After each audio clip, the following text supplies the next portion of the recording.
fascinating book, which is very well recommended.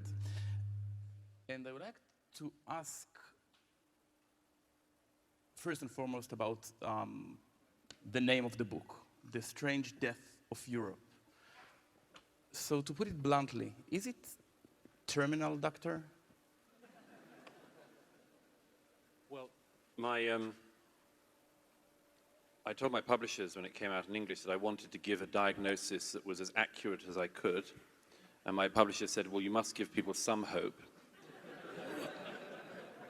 So I wrote a chapter saying what could be done, followed by a chapter saying what I think we will do. Nothing is written.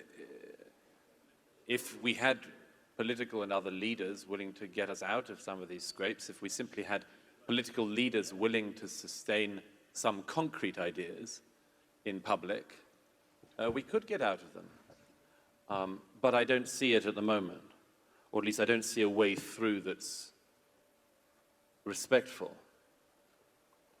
because we don't have the political leaders willing to do some of these things, and some of the people who do want to do it are not decent people.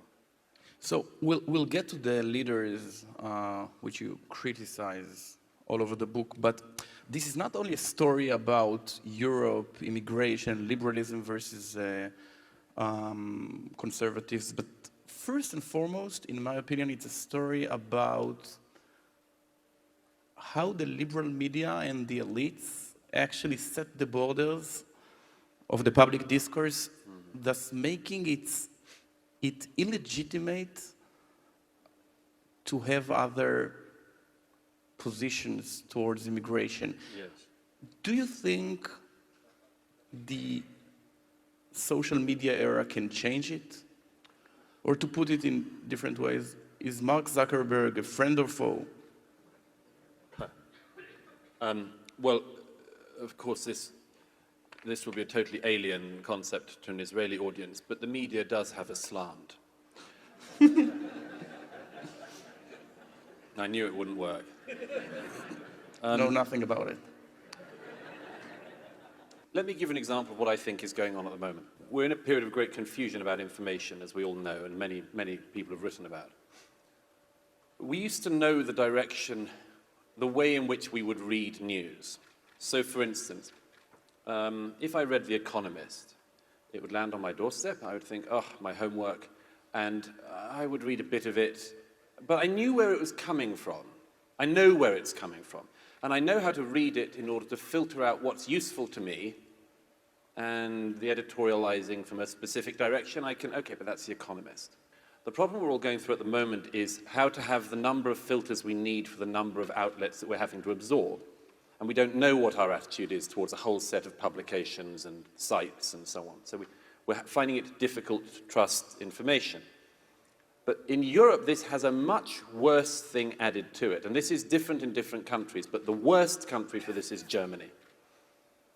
In the German media, almost every day, there are stories which the German public have to work out for themselves. And it goes something like this. Last night, a thing happened to a person in a place. You don't know the identity of the person who did the thing. You're given as little information as possible about the place and what happened. And so the Germans go, a migrant did something. We have the same case here, that rockets are being fired towards the road. No one actually fires the rockets. Right. They are autonomous. Yes. Exactly.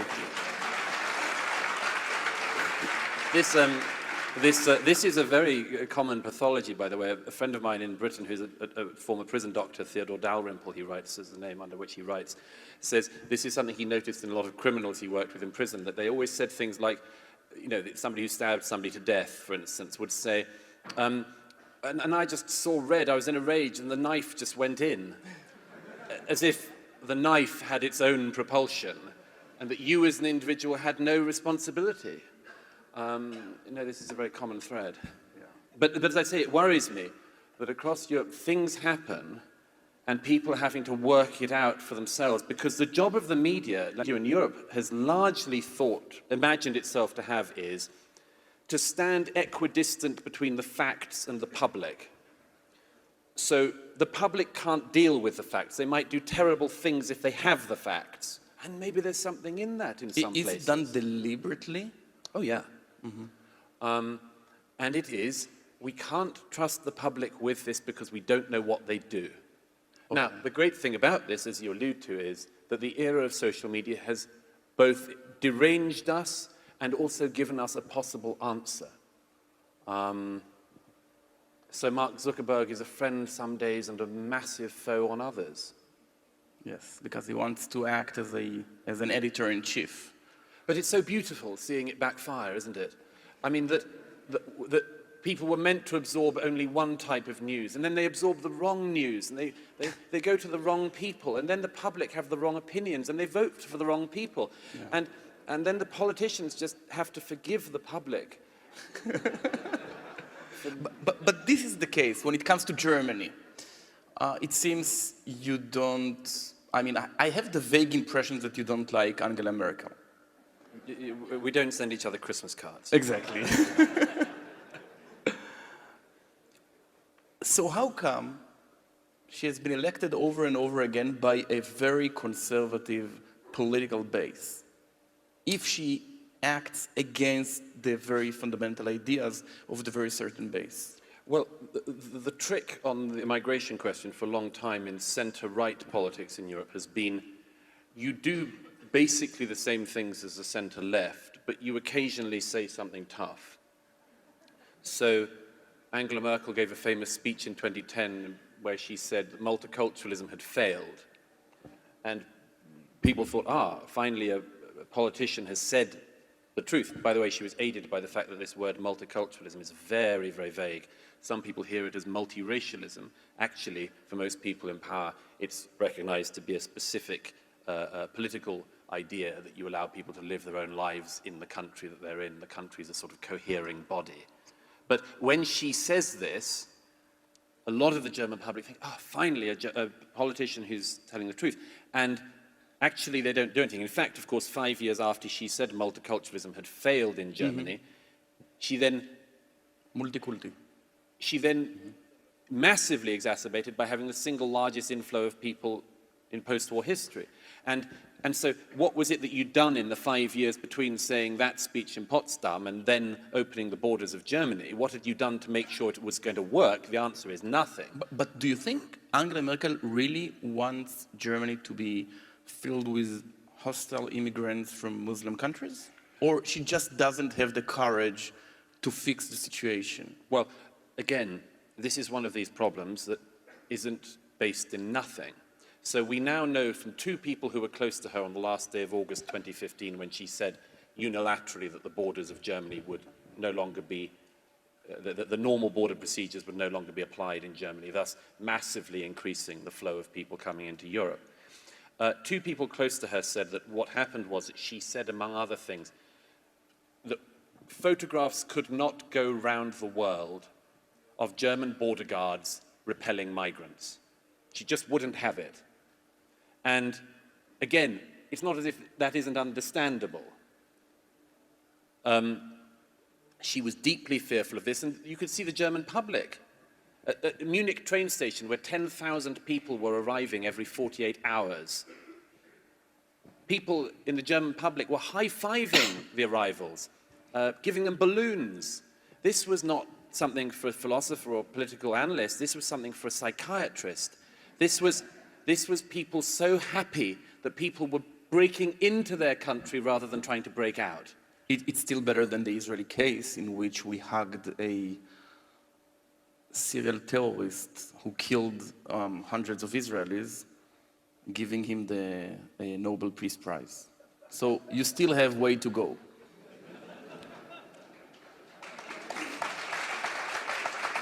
So as for Angela Merkel.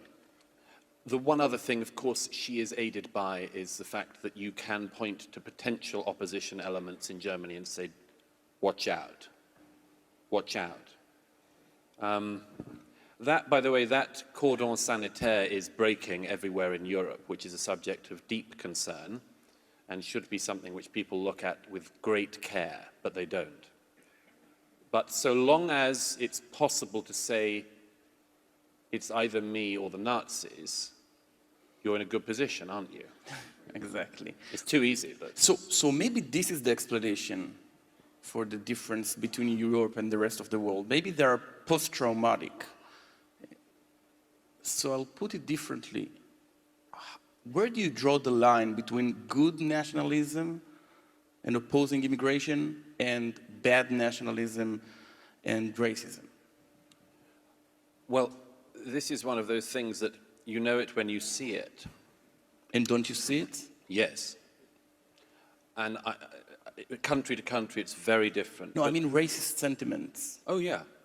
Well, there's all sorts of ways to draw that line. In my own country, for instance, in Britain, there's almost no racism in public life of any meaningful kind. It's the single fastest and best way for somebody to lose any position they would have in public life. There is no tolerance of racism, and all of the social attitude surveys show in Britain a great tolerance, an overwhelming tolerance for instance, intermarriage, being friends with people of different races and backgrounds. So this is one of the aspects of the game that's being played on the public that is so disturbing, which is the most tolerant people keep being presented as if they're the world's biggest bigots. And this goes country to country, where opinion polls, now, again, the opinion polls show some very specific concerns in Europe. For instance, even before the attacks of 2015, 70% of the French public said that Islam as a religion was incompatible with the French state because of its attitudes towards women. Now, that's a very specific concern. But the response of the elites in politics has been to say the public are bigots, rather than what is it that the public are worried about, and what in it is legitimate, and what in it is something we will have to argue about. Mm-hmm. Because yes, there are people, France is a good example of it, there are people waiting in the wings who you would not wish to be waiting in the wings. But instead of saying that the answer to that is to dismiss majority public opinion, the answer to that surely would be to take in the bit that is legitimate as a grievance and address that and keep out the bit that is worst. And yet, as I say, the cordon has been drawn in such a way that it effectively keeps out majority public opinion. But you live in a world in which Donald Trump was elected President of the United States, in which Benjamin Netanyahu has just won the 12th time in a row, in my opinion. Although, I mean, in spite of all those sentiments fostered by the liberal media. So maybe it's not the excuse. How come Germany or the UK do not have leadership from the type you think is needed for Europe? Well, this country perhaps accepted, and America perhaps accepted. There is a problem in all the democracies at the moment. I was in Australia last summer, and I'd arranged to see the Prime Minister and had to postpone by a week, and a week later he wasn't Prime Minister, so I postponed again. But there is a common fragility everywhere, and I think it's necessary. The precondition is it's necessary to walk through almost all received wisdom in order to get to the place you need to get, and you have to be in a very strong position individually as well as politically to do that. I think there's one of the things, if I may say so, from outside of Britain I'm often struck by is how many people internationally wonder why Britain in particular would be stuck in such a weak position. People expect that Britain would be the country of any country in Europe that would have strong and reasonable leadership. Well, not yet, we don't. But what is really needed is you need to, or at least people who are not politicians need to assist politicians to develop the lexicon in which to talk about very difficult questions. Yep. And that's the same on every single hot button issue. I mean, as I say, I tried to do it with the immigration question. If somebody says, why can this person not come? A politician should say, fine, who in the world can't come? And they don't do that. They don't play that game back. I did it recently to a Labour politician. I said to her, who can't come to Britain? Who don't we want more of? And I could see her eyes right there. Oh, no, my entire career is on the line. So I said, who don't we want more of? And she said, we don't want any more criminals. Okay. And I said, well, okay, fine. Let's say a boy who was 14 in Tunisia stole a loaf of bread and now he's 18 and he'd like to come to Europe. Why are you saying he's got to be kept out? Why him? Okay, war criminals shouldn't come. And I said, that's about 6 people in The Hague and none of them are applying to come to the UK. But you see my point. You have to force them to the difficult argument because they've been getting away with blandishments for decades. And when you articulate those arguments, do you feel personally that your position as a journalist is at stake? Not today, because you're very popular today, but 7 years ago. Well, I don't care.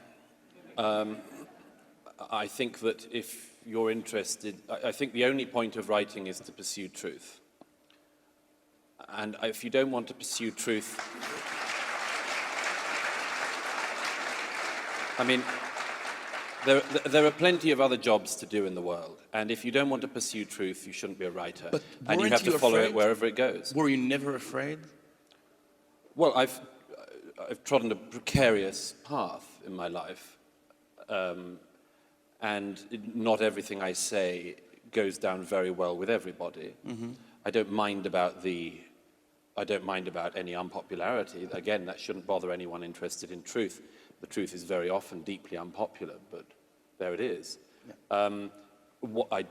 I do mind the fact that in the continent I'm from, criticisms of certain religions do bring personal problems, and I've had rather too many friends shot in the same profession across Europe to feel totally comfortable about that. But again, what are you going to do? Lie? Shut up?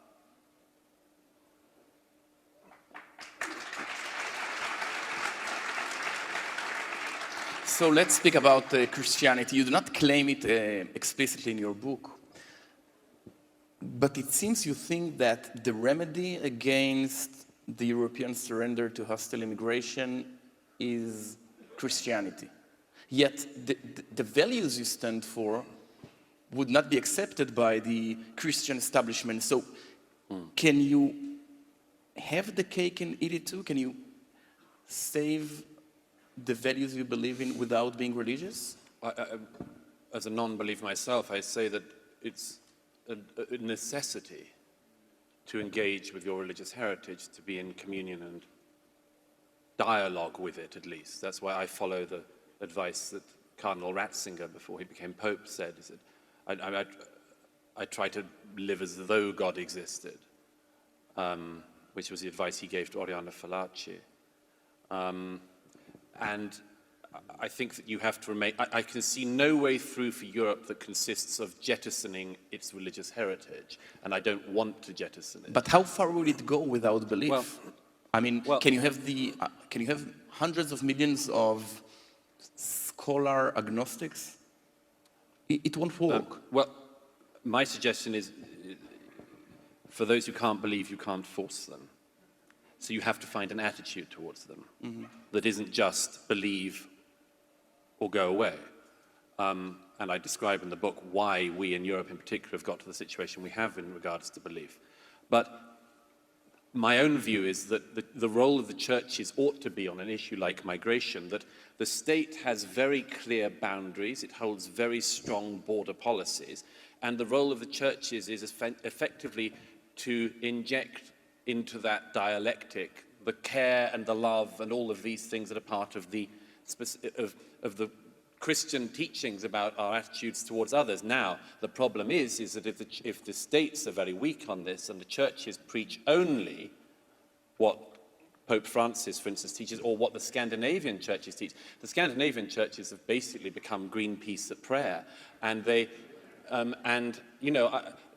the heads of the churches, do this stuff of Jesus was a migrant, for instance. Jesus was a Palestinian, of course, in their teaching as well. But of course. But Jesus was a migrant, and by the way, I've been so polite today, but let me just not be for a moment. My most politically incorrect thing I ever say, and maybe I can get away with it, but we'll see. My most politically incorrect thing I ever say is, when the churches say Jesus was a migrant, I always say you ought to watch out for that because he also went back to where he came from. So careful. Okay. One last question before you get tougher questions from the audience, from Tikva students. There are two perceptions in Israel for how to deal with the far right, what the media calls far right European parties. One is that my enemy's enemy is my friend. And the other option, for instance, a position articulated by our president, is that Israel should not cooperate with racists. What would you do if you were Israeli? I'd want your president to be specific about who he was talking about. For instance, Viktor Orban. Is not a racist. Is not a racist. Nor, and this is very important, nor is he an anti-Semite. Strache's party in Austria. A trickier question. Okay. This requires unbelievably fine surgical analysis, if I may say so. And this surgery is currently being carried out by the media, in the media, by chimpanzees. You cannot just pretend that everybody in Europe who is of the right is a Nazi. It's not going to work. We're going to lose all of our terminology, as well as the whole fight, to actually keep actual bigots and racists away. And this is why I say, in each of these cases, in each country, look, it's different even within some parties. Yep. Take the AfD in Germany. Are they all Nazis? No. Or the Swedish Democrats. The Swedish Democrats came from a position in the 1990s where they were a racist party. Are they today? No. But do they have some people in it? No, but they want to ban, for instance, Brit. They want to circumcision. They want to ban importing, slaughtering kosher meat, for instance. Sure. Isn't it anti-Semitic sentiment? Let's get onto that as well then. Again, this is unbelievably fine analysis that's required on this. I am very suspicious and disdainful of parties that go, for instance, against Shechita slaughter or circumcision. I think it's a crazy priority to make. But look, again, country to country and party to party, you've got to be very careful before wielding the anti-Semitism accusation. And it's been fired off like a machine gun across Europe. And this is unwise, because are there anti-Semites? Yes. Our Labour Party in Britain is run by one, okay? Her Majesty's opposition is led by a man who, at the very least, has spent his entire life totally comfortable with every variety of anti-Semite. And that's the party of the left. It's disgracing the Labour tradition in the UK. But I want us to make sure we can make those diagnoses. And if everybody you don't like for short-term political gain is an anti-Semite, it's not going to work. So, as I say, a realistic and informed diagnosis is what's needed. Questions from the audience? Yes, please. First, thank you very much for the very fascinating discussion. My name is Tom. I am a PhD student of international relations from the Hebrew University, and my research focuses on Europe, integration, immigration, etc. We can see all over the continent that Eurosceptic parties are gaining more and more power, and they all mainly raise the same issue of immigration. We see it in Italy, in France, in Hungary, Poland, now even in Spain, practically everywhere.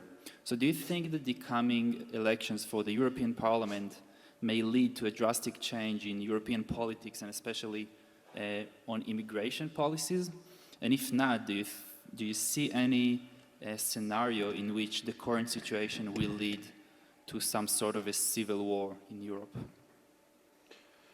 The European elections are next week. We're voting for them in Britain. It hasn't gone unnoticed by the British public that 3 years ago we voted to leave the European Union, and next week we're being invited to vote again in European Parliament elections. It's what do they call it? The California Hotel or whatever. You know, you can check out, but you can't leave.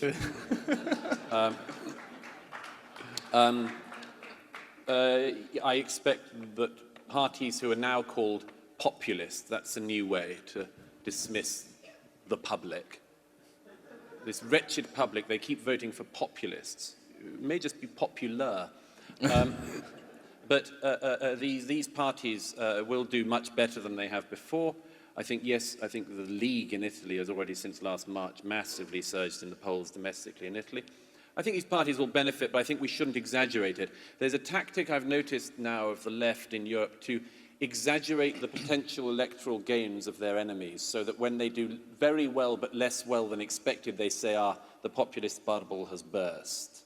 So I wouldn't expect a massive change. And by the way, the European Parliament is very resistant to any change anyway. It's what happens at the Commission that's going to matter much more. And we in Britain, by the way, there's this thing you hear that we're going to really send a message to Brussels by sending a bunch of real nutters there next week. And as I've said before, it's not clear how that, from the European point of view, how that differs from the British policy in regards to the European Union of recent decades. They think that we've been sending them our worst for a long time. But no, I mean, I think that we are trying to send a message again. But the message, I say very quickly, the message is very interesting. We in Britain saw that the massive issue was sovereignty. We no longer were sure about how we were governed, how we voted people into power, and how we voted them out. And in the 3 years since the second largest contributor to the EU budget voted by a majority to leave the EU, we have flayed our political class in Britain, flayed them, and Jean-Claude Juncker is still there.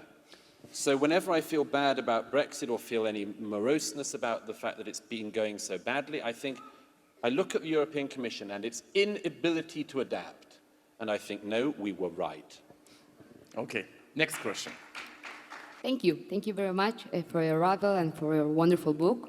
My name is Dara Schleifer. I work with Tikva Fund in the Exodus program that promotes conservative ideas, and I'm a political science student in Tel Aviv University. And my question is, in case that the leaders of Europe decide to close the borders, as you suggest, and prohibit or almost prohibit immigration, still a huge part of the public may think that something must be done about the horrible things that indeed happen in the world. So, do you think that Europe and the West should do something that is not immigration, about the terrible wars and regimes that indeed are happening in the Middle East and Africa? Do you think that there is some solution or some help that we can offer and maybe stop feeling so guilty? That's a very good question and a very tricky one to answer, but let me give it a go. It's my view that in the liberal West, one of our deepest worries is how to cope with our luck. Okay, and this isn't as if this comes from nowhere. We look at the rest of the world and we think, wow, what an accident of birth. I could have been born in Eritrea, where life is just miserable, and conscription and early teens and no way out, a prison-like society. So we look at these places and we think, we don't think it enough, but we think, wow, I'm lucky. And then how to contend with that luck? Our current answer is share our luck with the rest of the world if it makes it here. And I think this is an understandable response and a suicidal response. By the way, it's interesting, I made this remark recently to a Norwegian politician who said, no, you shouldn't talk about it in these terms. It's not just luck. Norway, there's a reason why Norway isn't Venezuela. We had similar energy reserves, but we did better and we made wiser decisions for a generation. And this itself is a very important point to make. It's not just luck. It's individual people making rational and sensible decisions for the long term, however uncomfortable it might be in the short term. And again, one other point on this. It is so much harder than anyone is willing to admit. In the refugee camps of Southern Europe, I spoke to an Afghan family, for instance, who said, why should Germany be giving priority to Syrian migrants? They said, they've only been at war for 5 years. Our country's been at war for 15 years. Very good point. Okay, so let's say every country that's had a war, its citizens have the right to come to Europe. Then what about people who are fleeing economic deprivation? Last year, a poll in sub-Saharan Africa said 1/3 of sub-Saharan Africa wants to move. Okay, what are you going to do about that? And one other, before we go to the last question, one other. This is the hardest. I often think it's worth finding the hardest bit of the problem, identifying it and see what you can do. Here's the hardest bit. At the height of the migration crisis, Theresa May, who was then Home Secretary, said, "This is why we need to improve living standards in the countries these people come from." Here's the hardest one. If you improve living standards in sub-Saharan Africa, more people will move. Now this, I stress, is not a reason not to improve living standards in poor countries, but it's a heck of a challenge. Why will they move? Because they'll have more money to pay for the smuggling networks, which is the fast way out. Okay, that's the sort of discussion I'd like to see at a major political level. That's the sort of discussion I'd like to see. How can we help the poor and dispossessed of the world and not encourage them all to move to London? But we don't have that discussion. Thank you very much, Douglas Murray. It was a pleasure. It's a great pleasure. Thank you so much. Thank you. Thank you for your time. We will make America great again.